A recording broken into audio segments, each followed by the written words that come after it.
This video is a list of things that you can do to prepare to become a consulting arborist when you're working in a different kind of job. If it's relating to trees, it's even better. If it's not, then just take what makes sense. So this is more for maybe people who are arborists already and working in jobs that are not consulting necessarily, but within the tree industry. Some of these will require money, varying amounts. Some of it will require time, also varying amounts, and you just have to figure out what works for you. If you don't have money, oftentimes the time is what gets you there. It's just slower, but I did a combination of these things, and this is based in my experience. So in no particular order, number one, find a way to learn about trees in your job. My experience from this comes from just doing tree inventory. That's the way that a lot of people get into the consulting side of things. They do tree inventory for a big company. Generally, these companies have contracts with cities to inventory all their trees. So you're seeing a huge mass of trees at once. The thing is, they tend to be similar and it gets tedious, it gets mind numbing. You maybe only have so much time to look at specific trees, but it's very boring after some time. So find some way to make that interesting, find some way to see the little things that are different, and then learn more about them in a deep way. When I was doing tree inventory for the company that I started at right after I graduated, they did a lot of apartments and HOAs. Same tree over and over. One of the most interesting things that I could do was really get in on tree ID. When I see a tree that's unusual, I take a bunch of pictures, then I go and look at my references and try to figure out what that is. That was what helped me learn trees outside of a class. I also would look at, unusual things on leaves and stuff like that and try to figure out what it was, whether that was necessary or not. I don't know how Davy or any of these big companies runs their inventory stuff. I assume you don't have time, but this is where using your own time comes in. You can do this research on your own time if you're truly committed to progressing to become a consulting arborist. You could do this if you're a PhD person, if you're just treating trees. Usually you have a chemical, you have a tree problem, you have a tree. Those are things that you can each review in great detail.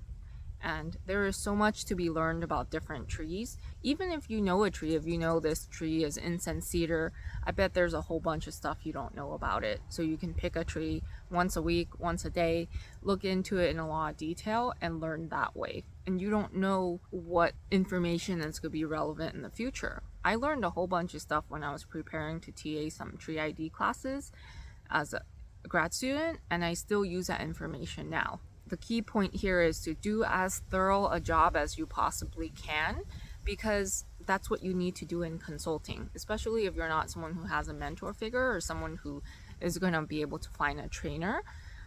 You want to do the best job possible because it is so easy to just do like, oh, that's good enough. And I say that from experience. I struggle with that a lot.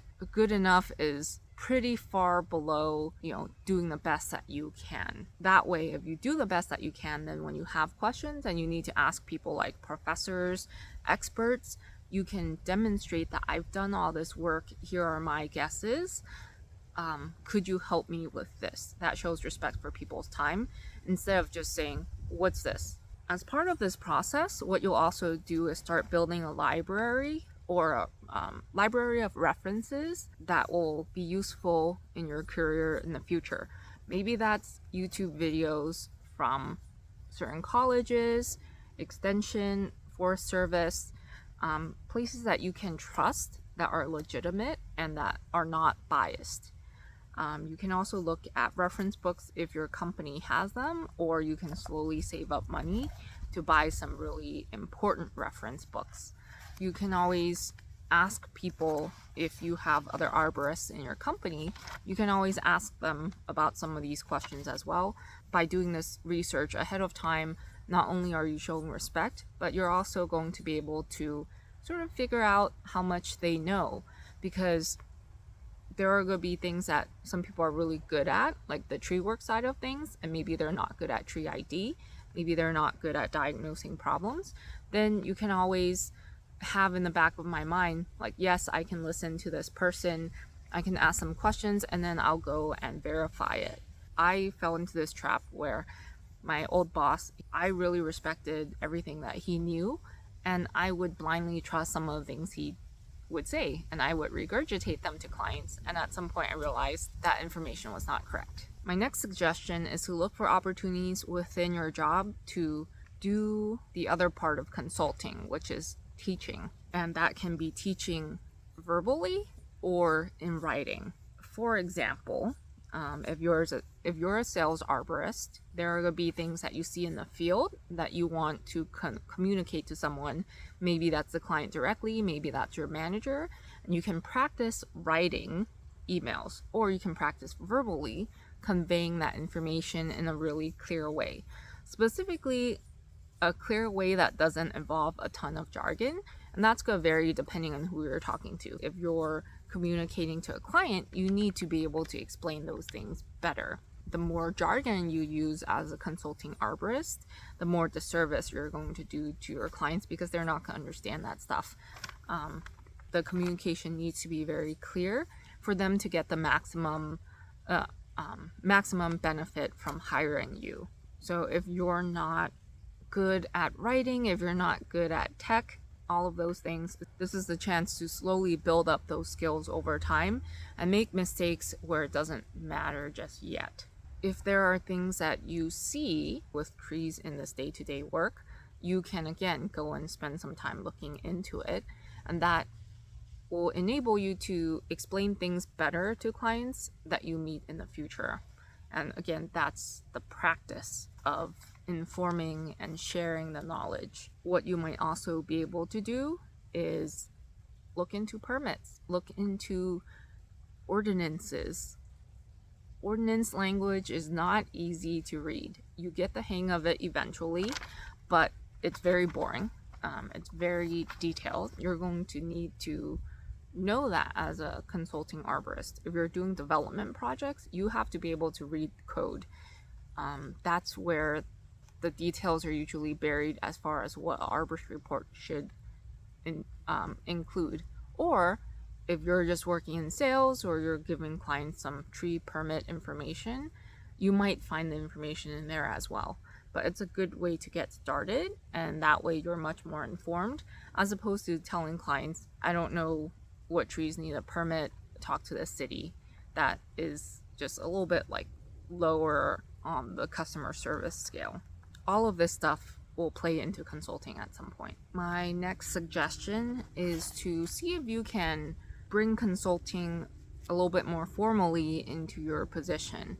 That's assuming that you're working for a company that has to do with trees. You would have to really demonstrate the value to the boss to get it implemented. For example, some companies offer in-house CEUs. My last company did this, where the consulting arborists on staff, we would cycle through different topics that were relevant to the tree crew, and then we would be able to get CEUs for that. But if you're preparing those things, it not only raises the knowledge level of the entire company, but you save money in the long run by being able to renew people's certifications without actually having to go to events.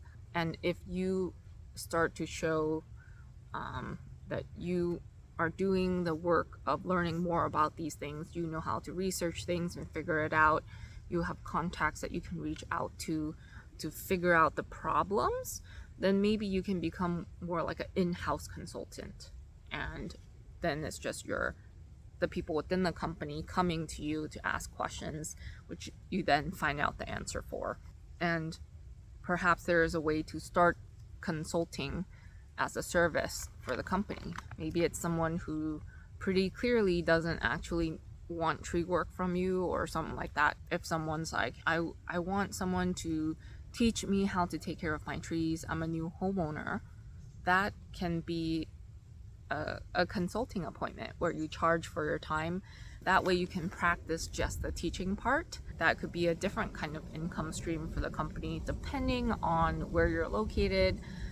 if you're urban, rural, etc., that's all going to make a difference. You're not going to make as much money from that one appointment as you would if you were to sell tree work, but there's also some unspoken cost benefit to having greater trust in the community. My next suggestion is to volunteer and build your network.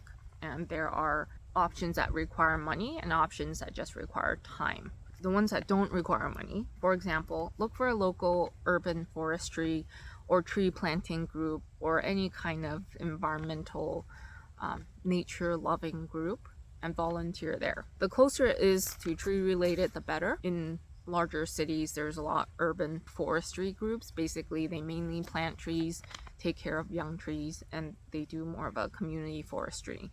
So you can volunteer to lead tree planting groups. To do tree planting, there's tree walks. Maybe you don't necessarily know a ton about all the trees, but you can work with someone maybe who knows, and then you can slowly practice teaching yourself. If you're already an arborist, that part isn't hard. You just have to think a little bit more, okay, how can I tailor this to the people who come? This would be a great way to get more practice teaching and communicating. You could also look at local forums or local groups that are related to arboriculture specifically or landscaping and volunteer with them. For example, in my area, there was something called a Landscape Supervisors Forum. And I only found out about it as I was networking and talking to different people. And they were always looking for chairs or co-chairs. And what those chairs would do is coordinate talks. It was a monthly thing. People would get together at lunch. They would listen to someone talk, get a CEU, and it's a networking thing. So since I volunteered to be chair, I at least got to both be directly in touch with the speakers, with the arborists that kept coming. And that's how, when I first joined the industry, people in my area saw me over and over. And that was not something that I needed to pay to join. But it was free time, right? It was time that I had to spend. If you join your local chapter of the ISA, that opens up very targeted volunteering. Number one, you can volunteer for committees. I started out joining the Women in Arboriculture Committee, spent time helping to put together events in my area. There is also a consulting committee that I'm volunteering for. They have these monthly-ish roundtables where people discuss certain topics. I've summarized a few of them, and that will be published in the chapter magazine. So I'm, again, networking directly in contact with consulting arborists that are much further in their career. I'm directly interacting with the executive director and all these people who are giving the talks. And that gives you a connection in case you want to do an informational interview, you want to ask them about their experience. In writing these summaries, now I'm practicing communicating to an audience of arborists who are not consulting arborists necessarily, but would want that information, and to keep it very streamlined, right? Not going all over the place. That requires discipline in your writing as well. When I first started out in the industry, one of the volunteering things I did was working registration or logistics as part of the annual conference. And you can check with your chapter to see if they have this, but my chapter did. So I had like 50% off the registration fee because I because I volunteered. And again, that volunteering, even if you're just checking in people for registration, they see your face. That's a way to get in with people. The benefit of that is also you don't have to spend as much money getting to that conference, where you get to hear all kinds of different talks, you get to meet all kinds of different people, and it's that network that might get you into a consulting position in the future. Similarly, you can also go to the more local workshops that are maybe 1 or 2 day. There's a lot of overlap event to event. There are people that will go specifically for networking, some people go for learning. You can just do both on those. And again, it's the repetition. There are people that I have seen over and over that maybe I just exchange, a couple of sentences with, but we're slowly building that connection and it feels a lot more organic. when you're networking, it's important to let people know that you are interested in consulting, specifically because they might then tell other people. So if you meet an arborist and they know that their buddy, who is a consulting arborist, is looking for help, if you've expressed to people, just honestly, genuinely, not with the ulterior motive of getting hired, then they would, be able to share your name if it really came up, because networking is very powerful. That's really the way that things happen, whether you like it or not. It's who you know. And all of this stuff within the volunteering, you can still do it as part of your company. You can totally wear the logo, you can still ask questions very directly of people. Hey, I currently work for this company, but I'm interested in learning to do some consulting in the future. Do you have any tips? You just have to be more diplomatic when you're wearing a logo for someone else and your behavior does reflect upon them. The next thing that you can do is formalize your education. You can start taking individual classes at community college.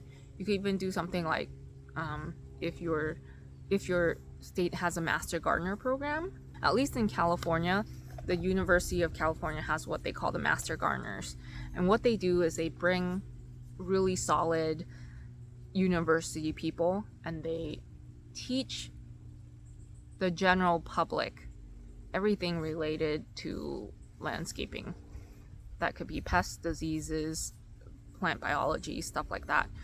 You then have to volunteer your time after, put in a certain amount of time in exchange for this free education. And you get to be listed as a Master Gardener. So that's also a benefit if you wanted to build your own business or something like that, or have more credentials. You could also take community college classes.